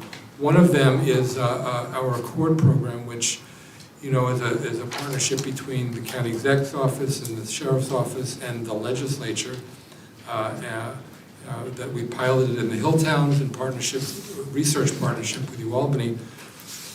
There was a press announcement earlier this, late last month, I think it was, and we'll be expanding into the city of Albany with our Accord program. Hopefully, in the year 2024 is the plan, and we've approached other jurisdictions around the county as well, and we're in discussions with them. I think the interesting thing about this initiative, our mobile crisis team is not going away. That's going to be the bedrock of our emergency services for people who are in life and death crisis. But the beauty of Accord is that it allows to address other less, perhaps, life and death concerns that have traditionally required the presence of police. And we hope that Accord, at the end of the day, is remembered for our efforts to try to allow law enforcement to do law enforcement work and mental health and medical professionals to do their job.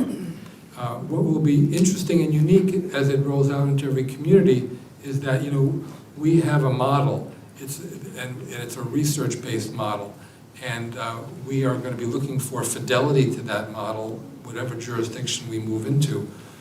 But each one will be different in terms of their composition of their own emergency services, and there's training involved with the dispatchers, and some of the jurisdictions will have their own medical services. The City of Albany is one of those, but some will be relying on the Sheriff's Department for EMS. But irrespective of which jurisdiction we go into, they're going to be Albany County Department of Mental Health social workers, and following the protocols and procedures that we think we've proven work in the hill towns. So we're very proud that, and UAlbany has done a report on this, and I hope that you've all seen it. If you haven't, we can get it to you.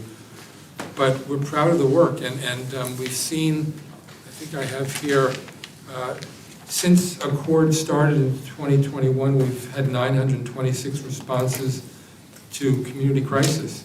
500 face-to-face in the field, over 400 over the phone, and in excess of 200 have been resolved on the scene, which is part of the goal to minimize the number of diversions for more hospital-based services or even arrests. So we're very proud of that.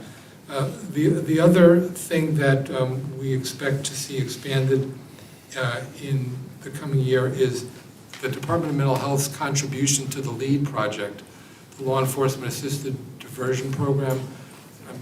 You've all heard of this, but this is an effort pre-arrest to divert people who have social and psychological needs to kind of get them out of the incarceration cycle.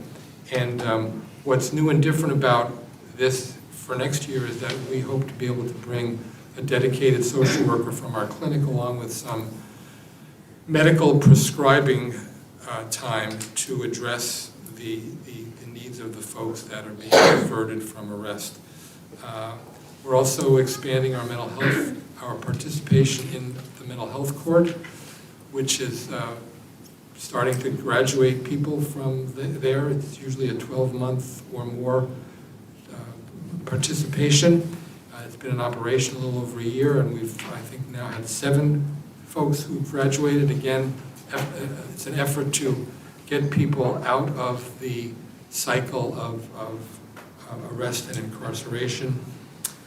And we hope to expand with the use of opiate settlement fund monies, which is going to open up a lot of doors for us and for other community partners. Our MOTOR program, which some of you may remember, it stands for Mobile Outreach Treatment and Overdose Response. We are partnering now with Colony PD and Guilderland PD. We get daily reports from the Crime Analysis Center of non-fatal overdoses, and we send our mobile team to them. And we've had over 200 referrals that way. It's voluntary. People tell us to get lost sometimes, but sometimes people tearfully open their hearts and say they didn't even know anyone noticed. And we get them, we've gotten over, I think it was 90 referrals into treatment as a result of this. 83. And we hope to be, it's a van with a peer and a certified CASAC, Certified Alcoholism Substance Abuse Counselor. We hope to get another van on the street with 2 more people. That'll double our ability to cover the county. Some of you know that the mortality rate from opiates, it was leveling out for a while, and then it has really skyrocketed the last 3 years. And last year was 132 in Albany County. It's way, way, way, way, way too much. And so we're going to throw everything we can at that. And, and the last thing that I'll just tell you about is we just did a community-wide stakeholder meeting, which in excess of 60 of our community partners came together. I may have talked to you about this before, the Sequential Intercept Map. It's a national evidence-based practice that's developed in Delmar, New York, of all places, an organization that's doing national work. It's a way to identify where mentally ill people touch the criminal justice system. And we have many pieces in play already, from our crisis intervention training of law enforcement, our mobile crisis team. We have a jail diversion social worker. We have our mental health court. We have a jail unit, full staffed clinic in our jail, and we do reentry work from prison and from jail. But this was bringing together almost 70 partners to try to strengthen that. One of our guiding principles is to address the disproportionate number of mentally ill people who end up in jail for reasons that may have been avoided. Sometimes mentally ill people commit crimes, and sometimes they're bad crimes, and sometimes they have to go through, just like anyone else would go through the criminal justice system. But sometimes they end up there for reasons that could have been avoided, so that's what we're focusing on. At any rate, I'd be glad to take questions on either the staffing or the new initiatives, but despite the fact that we're running 18% down, we're proud of what we're doing, and we're working hard to address community needs. Thank you. We're going to start with Ms. Greco. Thank you, Madam Chairman. Thank you very much, Scott. You've probably got one of the toughest jobs in the county, and you're doing a tremendous job at it. I just have 2 questions on the expenditure side. Sure. 730 evaluations at the jail, going from 30,000 to 66,000. Right. Is that 730 is not a number of evals. That's the statute in the law. So 730 it's in the criminal procedural law, and it has to do with competency to stand trial. And we're obligated. Every county is obligated to provide examiners to make those assessments. And we have had a depleted number of them, and we surveyed 17 counties, and the increase is an hourly rate increase to keep those examiners doing these examinations. Every case requires 2 independent examiners, and we've had about 75 examinations a year, so that's over 150, and so that's simply an hourly rate for. okay? So that's an increased cost, actually. That is. It isn't a volumetric thing. That's correct. Okay. What is Solo Protect? Solo Protect is something that we're very glad to have in our budget. These are devices that I think the Public Defender's Office as well is, these are safety devices for solo folks in the community solo. So for crisis workers, for... Like a panic button? It's a panic button, but it's a panic button on steroids. That's probably a bad way of putting it, but it's an... Yeah, it is a panic button, but it's tied into an international network of call centers, and it's GPS connected, and you can walk into it and say, I'm going to this location, and I'm going to be on the 14th floor of this building. GPS only take you to the front door. This will say, so if you hit the panic button, the call center will know where you are and will alert first responders to help you. Now, So this is our first year of doing that. So is this outfitting some pilot projects with field staff, or is it? Oh, no, Broad this- distribution? We have about 40 people who would otherwise be, I guess you could say, vulnerable in the community, and we're giving them this as a additional safety device. Mr. Peter, and then Ms. Lockhart. Thank you, Madam Chair. Dr. Dee, I think you know where I'm going to go with this. You know, in talking about the vacancy positions, one of my main concerns is as we start to, you know, not replace, but differentiate between law enforcement and mental health as a response, it becomes increasingly necessary that we always have mental health there as a response, that staffing is at that level, in the same way that even when we're short police officers, there's always overtime to be that, because when there's a call, there has to be a call. Yes. And I know that you are working on, obviously, moving to that 18%, but I sort of want to also, what I'd be looking for, and I don't need it now, I'm going to go back to the email thing, is what would be interesting to me is at what year of service do we tend to lose people? And the reason I ask that is that, you know, for example, what I see typically is that we lose people after the first year sometimes, after year 3 when they can get a promotion at the state, and after year 5 where they're potentially at a cap. So what I want to work with you on is, and I know you're doing the work, don't get me wrong, is figuring out not only how we can work with high schools and potentially you know, HBCC or Schenectady Community College to create sort of a pathway where they start off on, you know, smaller duties and can earn their degrees and things of that nature, because I know one of the complaints is, you know, you get a master's and you start at 50,000 and that's not necessarily a master's you want to do. How can we really change that dynamic, but then also make sure that, to your point, we can recruit back from the state, right? Like when people want to come back and do field work, they should be looking to us, but when it's so much of a financial disincentive, I want to look at that.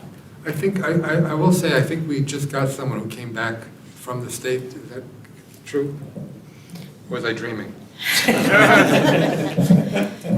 I don't know if we had somebody come back from the state, but I do want to say, Matt, that one of the things we are doing currently is we are going into the schools, into all of the colleges, and educating them around work in the public health field, as particularly social work fields. Additionally, you'll notice an increase in our staff social worker 2 positions. Those are almost entirely identified in our crisis programs to enhance the senior level of those individuals as well as to retain staff. But to your point in terms of when we lose people, anecdotally, we'll look, but anecdotally I would say we lose people after the first couple of years, or we lose people after many, many, many years to retirement. Some people stay a really, really long time, and the others just stay a very short time and go on. Particularly in our evening positions in our crisis programs, because you get an individual who's coming out of school who may be willing to do an evening shift but doesn't want to stay there indefinitely, so those are the hardest to fill positions. All right, thank you. Yeah, thank you. We will, though, look into that for you. And Thank you. yeah, sure. Thank you. Okay, there we go. Thank you very much. Did I see your hand up? Yeah. Okay. All right. Thank you, Madam Chair. And then I'll go to you, Ms. Lockhart. Okay, thank you. We got 4 minutes left. Okay, good to see you, Dr. Yes, sir. The sheriff was here Monday night, and he spoke highly of the court program. He thought it was terrific. But he didn't think it was a good idea to have different municipalities all have a court. He felt it best would be countywide, and he didn't care who ran it, and it was okay if you ran it. So what do you think about what is the best approach? And this has, of course, budgetary concerns. But what is the best approach to make a court work in Albany County from your perspective? Well, I've learned a few things over the years working with you all, and one, I think, is not to disagree with the sheriff, who I respect very much and who we have a wonderful partnership with. So I don't want to sound like I'm dodging this, but what I will say is that wherever it goes, it's going to be with our social workers, with our protocols, with our training of dispatchers, and we have a model of fidelity that has to be agreed to. So, with all respect, I don't know that I want to tackle the question as you've posed it, but I do think that you can rest assured Well, I feel. I know, no, that's Yeah, fair. I feel, we're very excited to have this grow, and we think we're going to be able to, the challenge will be fidelity to the model, but that's what we're going to commit to. Mr. Peter, I know you got a, Only because I can answer a little bit of Mark's question and maybe take Dr. G off of it. One of the big things with Accord was that at certain municipalities, there's union agreements with who provides the EMT service. And so if the county came in and provided EMT service, there would potentially be a union complaint from who already gives it because you're giving away union work. So it's not as simple as doing that, so it takes a little, it's So very. it takes some work to work it out. Not only a lot of work, but it could actually be a roadblock if that's the only way you did it. Just as a point. Thanks, sorry, Chair. there you go. Quick question. Doctor, Yes. good evening for one thing. But, the Accord program, it's 24/7. Accord is not 24/7 right now. It's How a day many- shift and an evening Pardon shift. It's a day shift and an evening shift. Okay. Mobile crisis is That's 24/7. 24/7, okay. What my question is how many social workers are dedicated to Accord, to the Accord program? Let me answer that. Yes. So right now in the hill towns, we have a social worker for the daytime shift and a social worker for the evening shift. But when it expands to the city of Albany, there will be 2 teams for the day and 2 teams for the evening. So that will expand the amount of individuals. By 4. By 4, yes. Okay, so 6 then? Yeah. We don't do. Yeah. Thank you. Thank you. Mr. Peter, I'm sorry. Sorry, wait, I did this. Look at this way. Me? Yes. Thank you, Madam Chair. Dr. Giordano, I was just kind of curious about the street psychiatry and street medicine program. Yeah. So we're going to do our best to try to do something creative in the coming year, and we hope that we could use opiate settlement funds to support this. We had the good opportunity to meet a physician from Yale University who almost came to work in this area but didn't, but has agreed to be a mentor. This is what she does. She's trained in street psychiatry, and we think that one of our biggest challenges right now is unhoused people on our street, mentally ill people on our street, addicted people on our street. And rather than try to bring people to our office, we are going to try to explore more ways to bring services to them. So street psychiatry is just a euphemism for an innovative model of going to where people are at. And we've connected with someone who has some international cred on this, that we think if we can get the funding from opiate settlement money, which we think it fits within the eligibility, that we might be able to do something really good. So it's a pipe dream right now, but I think it's really possible. Thank you. And I just had one follow-up, just real quick question, and I never like to ask questions about reductions, but inpatient hospitalizations are down 700,000. Is that what's, do we know why? It was 1.7, but it's now down to 1. Page 1. Yeah. So it's that is a moving target, and this last year it exceeded quite a bit by what we had anticipated, but we put it back to an anticipation of $1 million. And this gets back to the 730 examinations. It's very hard to predict those. We've had years in which it's been significantly lower, and last year was much higher, but we're hoping that was an anomaly. I just want to thank you. I just want to thank you so much, not only for your presentation, but the questions that have been asked by the members too. We know that mental health is an issue that, I can recall Mr. Bergdorf saying that, I don't care where you are in the county, whether it's in my jurisdiction or whether it is in his, we all have a need for those services. So we do understand that this is something that is really dear to a lot of people's hearts, because we realize that a lot of things are going on in our communities that we just have no answers to. So I just want to thank you very much for the work that you're doing. We do realize how hard it is. We're very proud of that Accord program, and And hopefully one day, maybe we'll be able to expand that. So thank you for your presentation. We're going to say good night to you right now. Madam Chair, thank you so much for that. That really means a lot, and it's these folks and our team that is doing the work. And thank you all very much. Do well. Thank you.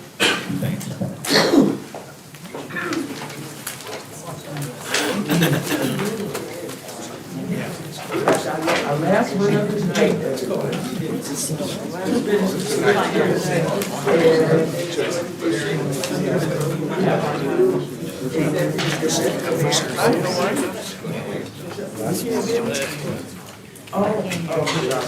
not about the mask, it's about the microphone.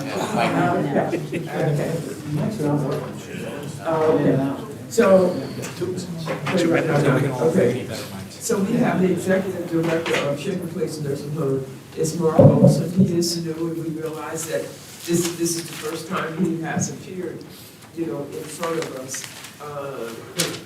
Carolyn, I know she's still here, is the chair of the aging department, and so I'm sure there's going to be a lot of questions. However, if you want to be home by 8 o'clock, okay, I'm still giving you a lot of leeway with that. We also have, Sean, I'm sorry. Did I say who? Sean Kennedy. So we're going to let you go ahead and give your presentation. All right, thank you. Good evening, Madam Chair, and thank you for the opportunity to discuss the budget needs of Shaker Place. First, I'd like to thank the county executive, county leadership, and the county legislature for the opportunity to lead Shaker Place. During the past 4 months, I've been able to get to know the residents, the staff. We're truly a wonderful group of people to work with. The dedication to quality care and services on all levels and all departments by the staff of Shaker Place is exceptional. We have a world-class facility and a commitment from the staff to keep it in tip-top shape for decades to come. To the public, a well-cared-for building indicates a well-cared-for resident population. From my first day, I've provided the vision to my staff that ensuring adequate staffing levels in all departments will be one of my top priorities. Nursing homes are a place where people take care of people. Having the right number and skill set of clinical staff are necessary to carry out the mission to provide the best care and services possible for the Albany County community. I'd like to lay out some of my budget priorities for 2024. Number one, hiring of a dedicated recruiter based at Shaker Place and not rely on a third-party entity to be responsible for our most critical asset, our staff.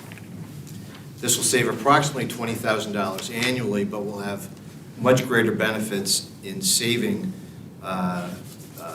budget money in less utilization of agency staff, overtime, per diem higher wages, and non-clinical PCAs, which do not count towards our state minimum staffing levels. The recruiter will be responsible for recruiting, all recruiting needs, including social media, online job placement ads, proactive recruiting, meaning finding people that don't even know they're looking for a job yet, as well as interviewing and then handing off to the personnel staff of the facility. The facility has hosted 3 career fairs monthly since August, and our next one is on November 16th. These have proven to be very productive in recruiting staff. I'm working to partner with the Capital Region BOCES program to offer their LPN students part-time jobs as CNAs. They need flexible schedules, and we can easily modify our current shift schedules to meet their needs, and this will be a win-win. The New York State staffing mandate requires 3.5 hours of direct patient care per day. Since the start of this measurement in the second quarter of 2022, our facility averaged approximately 3.0 hours of staffing per resident per day. This is about 15% below the requirement. The new proposed federal staffing mandate was recently released. It's in the comment period now and will phase in over the next 3 to 5 years. And it is more rigorous than the New York State staffing standards and also has no funding attached to it. So another unfunded mandate. The opening of Little Sprouts Daycare Center in the coming months will also create both positive recruitment and retention benefits. There is $500,000 in daycare funding for facility staff, and we're still working out the mechanics of how this program will work. I'm currently awaiting a response from the CDTA bus program to bring back the pre-COVID bus route that would pick up and drop off staff and visitors to Shaker Place. I think that will be also very beneficial in helping to recruit and retain staff. From a retention standpoint, I'm currently working on reviewing many programs related to staff appreciation and career ladders. During the past year, we have hired 177 staff members, and we've lost 171. So we need to do better at retention. As the Vice Chair of the New York State Health Facilities Association, I'm driving for a 2024-2025 state budget agenda that will enhance state Medicaid payment rates to nursing homes, as well as developing reimbursement programs for staff transportation, child care, and nurse aid training programs. From a revenue standpoint, the private pay resident census has been increasing during the past year. Since January this year, the number of private pay resident days per month has increased from just over 1,100 to 1,500 in October, an increase of about 36%. We have approximately 50 private paying residents right now at the nursing facility. The revenue projection in this line represents a conservative 25% increase in private pay revenue. We're also contemplating a modest 3% private pay rate increase, a market adjustment for January 1st, which is not reflected in this budget and would add an additional $201,000 in 2024 revenue. We'll continue to build a private pay revenue base while being mindful of the county facility mission. It should also be noted that the Medicaid rate increase that was passed in this past April's budget is not reflected in the budget and would add another approximately $1.3 million of revenue in 2024. We didn't know we were actually going to get that money until about a month ago. So I also plan to renegotiate Medicare Advantage plan contracts in 2024 for better reimbursement rates, as they have not been addressed in many years. It should also be noted in the budget, one of the questions was the cash receipts assessment revenue line was at zero, and that's because in the 2024 budget, that revenue was allocated to the NAMI revenue line. Not really sure why that was. Transcription error on that one, going through. So that revenue is still there. From the personnel non-individual budget lines, the overtime line, this increase is a function of staffing to meet the 3.5 staffing mandate without a full complement of staff members. In the temporary help line, in the past 3 months, I've been able to reverse this alarming trend in the hiring and utilization of very costly temporary help, or per diem staff, by more than $20,000 a month. We had $2.25 million allocated for 2024, but I would estimate if this trend continues, that will be down to about $750,000. The recruitment stipend line in the budget of $30,000 for 2024, that was a program that recently ended. That was a program that would give staff members who recruited someone to work at Shaker Place $500 payments over a 2-year period to reimburse them for, or to give them some satisfaction of the fact that they recruited someone for us. So that's really legacy payments. That's not going to grow. That's payments for people that have already recruited staff at Shaker Place. Under the equipment and contractual lines, under nursing equipment, we are implementing a new system for patient lift slings. They are now shared, basically the equipment that residents require to be lifted from bed to a chair. Right now, the slings that they are put in are shared between residents. Not a great practice, and we're going to buy enough slings so that each resident would have their own. This is much better for infection control purposes, and it will save the staff valuable time in trying to hunt them down because they generally can't find where they are half the time. And under this line also, we'll be replacing some of the patient lifts in the building that are starting to age out. Under contract services, this increase in the line is attributed to the increased reliance on contracted agency nursing staff. However, I believe that having a dedicated recruiter will mitigate this expense. Under the food and concessions line, the increase just from the first quarter to the third quarter of this year, the increase in the food cost has gone up about 49%. It looks like it's starting to stabilize. Some of that is attributable to census. We're a little bit higher census now than we did in the first quarter, but the majority is simple increase in food costs.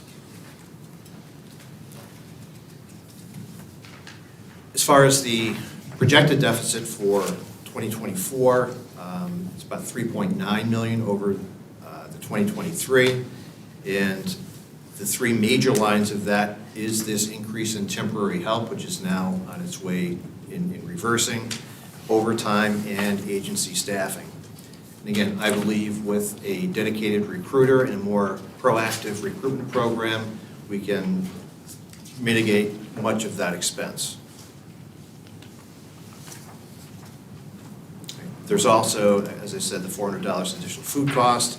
The state retirement expense is also about $400,000 over year by year. And we believe that the IGT revenue is a very conservative number and may be understated by as much as $500,000 in 2024, as we will likely have a higher percentage of patient days in the calculation when that is made next year. And lastly, from a quality metric standpoint, we've recently onboarded PointRight Quality Analytics, the software-based system which integrates with our electronic health record, and it gives us real-time data to do more predictive analytics on where quality is going before it's actually gotten to a point where we don't want it. With this data, we can be much more proactive to correct negative care trends as they are occurring, rather than being reactive within the system that we're now using. And with that, I'd be happy to entertain any questions. Thank you very much. Mr. Ray Joyce? Thank you, Madam Chair. Just had a quick question about, looks like the deficit amount is up to about 10.7 million. I'm just trying to follow your presentation. It's up from 6.8, but then I think I heard there was 1.3 coming in. From Medicaid, from the Medicaid increase that is not yet booked in this budget. Okay. So we're still trending upward though, right? Still trending upward. This, when I came in, this budget was, I think, just being delivered, I think, my first week in the seat. And one of the things that I really see that we needed to do was really focus on recruitment and retention of staff. However, at the time, the numbers for agency, for temporary help, and for overtime were continuously increasing throughout the year. I'm very confident, we can reverse that trajectory, and the actual outcome of next year will be much less than that. Thank you. Thank you. Ms. Lucas, did you have any comments? Well, I was wondering about that 500,000 that you have, you mentioned it earlier, so that's for the staffing for the daycare center? Daycare, correct. All right, and do you anticipate that's going to be, can you say a little bit more about that? Sure. At the moment, as late as this afternoon, we are in the final stages of negotiating the contract with the Colony Youth Center to run the daycare center. We're hoping that within a week or so, we'll have that signed, and at that point, they will begin the process of getting the daycare center credentialed, staffed, and hopefully opening very early next year. Mr. Grimm, did I see your hand? Yes, thank you, Madam Chair. So to be clear, your projected deficit is 3.9 million next year for the 24 budget? It's 3.9. The 3.9 is the deficit beyond the 2023 budget. Okay, so how much county money will be required to run the nursing home next year? That's the bottom line, was the 10.6 that you see there, the county share. That's with the daycare, that's with all the legacy payments, that's with all the... Well, that's a big jump from where we were, because we've been working for 10 years to bring it down to a much closer rate. Yes, So, and So, and part of this is working with management and budget on giving you a budget that we don't have to correct in like the first 3 months of the year, right? But this is what happened last year, and we have a big correction that we're still pending. We're gonna have to like put through where we, oh, sorry. I usually don't need a mic, so that's like, So we have to come up with $10 million to make sure keep the Shaker Place whole for the year? I don't believe the budget will actually come in at a $10 million deficit. The numbers that are in there, again, I had not a lot of control of initially. We wanted to make sure that we were able to fund where the staffing levels are now, where the current overtime and per diem folks are, as well as agency. However, I believe we're going to see savings of at least half that $3.9 million through better staffing, through this recruiting position that we think is really going to make a difference for us. Well, you said, I'm confused, you said it was 10 million, you're using 3.9. I'm confused, explain those two numbers. I'm talking about the increase, year-over-year increase from 6 to almost 10. Oh, okay. Well, you got some work to do then. Absolutely. Thank you, Madam Chair. Thank you very much. Mr. Bergdorf. Thank you, Madam Chair. You alluded to the fact that government transfer funds, they lag our enrollment. So, to a large degree, you have the expenses of a full house without getting Medicaid, the government transfer for a full house.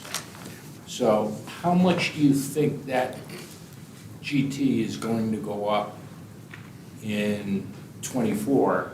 And at what point in time does it reach sort of par with the full census of 250 people? I think within this next year, I think it is understated by around $500,000 at this point, and I think that will probably. yeah, I think that's reasonable, but what you also have to understand, we just got our payment for our last IGT, which was 15 months late. So, and they hold on to the. You're just getting 22 money? Yeah, we just got that. Okay. The 23 money would come. Well, when a it, year from now. when it would start being due is starting, October, well, January 1, but the actual, their state fiscal year, it runs by the state, so it's April to March, but yeah. So hopefully, part of that 3.9 increase gets minimized by what we know will be an increased IGT payment. Correct. And by next year, you ought to be on the full IGT transfer. How much would that go up? So they haven't raised. I mean, ballpark. That would probably be, it could go up as much as $1.2 million, maybe, because it's census driven by when it is. It's a 12-month lag on the census, so it's actually built on the previous year's census. And it's also been a shrinking pool because, other facilities haven't had as high as census levels. So it's your complete amount of those bed days with that pool. It could go up to that 1.2 at that next. So structurally, because we have a new nursing home and we've ramped up from 180 beds to 250, we're going to start seeing a yeoman's share of that reimbursement this year, but next year we should be fully phased in. It would seem that way, correct. Okay. Our census this year, I think we averaged around 96, 97%. Yeah, it's been occupied. The CMS rating. Did we have a 5-star for quality before and we're down to 4? Correct. What happened? So there was a couple of things. Back in February of this year, there was a state health department finding that gave us a deficiency at what's called at a G level. That had a dramatic impact on the star rating for the facility. And that will be there for at least 2 years, a 2-year impact. And also in the area of, in the quality measures, is a measure for falls. Up through the first 8-9 months of this year, we had a very high number of falls in the building, and that number is starting to come back in line. So I believe, hopefully within the next few months, our quality measures rating will go back to 5. And hopefully the other ratings will come up as well. One last question? Well, let me see if somebody else has one first. Okay. Do we have, yes, Ms. Rosanna? Mine will be quick. Thank you, Madam Chair. My question concerns the daycare. Yes. And we're contracting with the county to run it. Will the employees of the daycare be county employees, or will they be employees of the Yeah, they'll be county? employees of the Colony Youth Center. Okay. So they should be able to, they may not run into the difficulty that all of our county departments are having regarding staff. I mean, I can't tell you what their staffing, recruitment and retention efforts are, but you would think hopefully they'd have a better chance of hiring daycare workers than we do hiring nurses. So there really won't be any cost to the county for these employees and the operation? Correct. And are we renting that to them? There is a lease. At the moment, the lease in the first year will be a 0 lease until they get up and running. And then we're gonna kind of take it from there. Initially, they're gonna run it through Monday through Friday from around 7 a.m. to 7 p.m. And until it really gets ramped up, hopefully they can start working on the weekends and make it a more robust program for a bigger section of our staff. Thank you. Thank you. Anyone else? Ms. McLaughlin? Thank you, Madam Chairperson. Contractual services have increased significantly. And I guess the one that jumped out at me initially was the insurance costs. What accounts for So that? I'm going to have to speak with our Can you use the comptroller mic? on Can that. you use the mic? Sure. So there, that 945,000 there's an entry in there that looks to be a prepayment of some sort that I'm going to have to speak with our comptroller about. Yes, I did notice that also when we were doing these findings here, and the breakdown of that should be on par with what our 2024 cost is, but they have an entry against there that looks like. Okay, so it's even worse than it looks here. It looks better here. It looks better, right. It is better than it is here. Because it looks like it went Yes. down 400,000 on that particular line. Right. But everywhere else, I mean, they're pretty significant increases, and like contracts, so you don't have much control over that, so, and how are you accounting for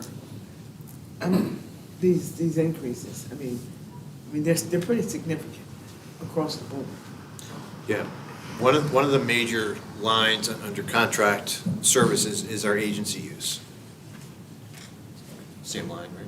Yeah, that's. Yeah, our agency use, I do not like using agency staff. They don't have the same dedication as our own staff members.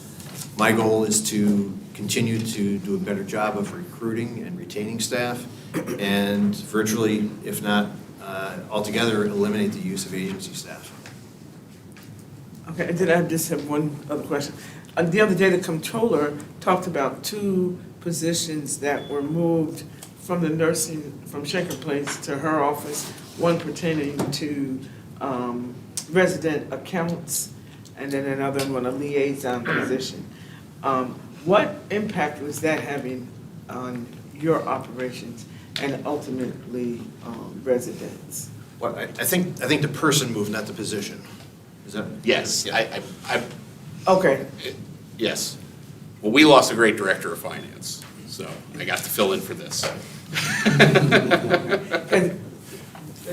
The way I perceived it in listening to the comptroller, this was going to make this much more efficient for you in terms of dealing with patient accounts. And I was just, because I've had some dealing with patient accounts in the past, and I just wanted to ensure that the residents, were not negatively impacted by that. No, not whatsoever. Our level of staffing in the finance department is not changed. We recently acquired an individual within the county system, so the staffing in that department is now back to par. But what the controller may have been referring to is that we still have within our system, through her office, a great wealth of knowledge of the individual that ran that department within the nursing home. All right, thank you. Mr. Bergdorf. Yes. One question. Yeah, Mark, I think this is sort of critical because it touches on our staffing, and I'm a little confused, as I often am. I thought the New York State mandate for nursing home hour, for nurse per patient was 3.5. It is. Okay. I thought I read in the backup here that the one the feds were put in place was 3.0, and that's going to phase in over 5 years. Which takes precedence, and you seem to say that the Fed was going to impact us more negatively, and that seems counterintuitive to me, if it's a lower number. It's not actually a lower number. So in the state number of 3.5, the state number includes nursing assistants, LPNs, and RNs. In the federal numbers, it's just CNAs and RNs. Okay. So, and we still need to rely on LPNs. They do the lion's share of the nurses' work in our environment. When you equalize the numbers, the federal mandate actually equalizes to about 3.55 hours of staffing per resident per day. Now I get it, okay. Right. And it's more heavily reliant on certified nursing assistants, again, a class of worker that we're having a very hard time at, finding. Okay, but that 5/100s wouldn't be fully phased in for 5 years. Well, it's 3 to 5 years. It's 3 years for urban facilities, which we are considered, and up to 5 years for rural facilities. We're considered an urban facility? Once that's implemented, we believe next year we'll have 3 years from that date to comply. So which takes precedent? The answer is is yes, because there are parts of both that are more stringent. So we'd have to follow in both of the mandates the more stringent categories. Federally, it's more stringent on CNAs. We'd have to follow that. Statewide, it's more stringent on nurses, and we'd have to follow that. Well, thank you. Now I understand why I was confused. Okay, I'm going to ask the last question. So, I notice here, I see nursing assistant.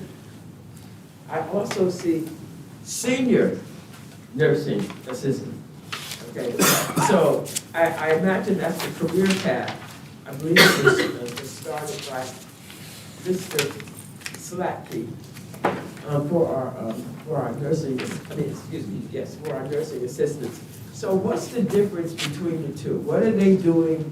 And can these senior nursing assistants, can they continue to move up into like an LPN position? Or, and is it something that's established at the nursing home that would help, grow our nursing staff? It's my understanding that the senior nurse aide positions were put there to really recognize the people that have been there for a long time and who really help mentor our newer staff that come into the building. One of the things that I want to continue to do is partner with the Capital Region BOCES program. It's literally right around the corner from us. They have great LPN programs. We took a tour of their building about a month or two ago. It's state-of-the-art classrooms, really high-tech, and I'm going to really better or more closely align our organization with theirs. Yeah. I've been to those classrooms, and they really are high-tech. It's impressive. So I just want to thank you for your presentation. I also, want to welcome you, into this world of Albany County. Great, I appreciate that. Thank you so much. Can I please? Motion to close.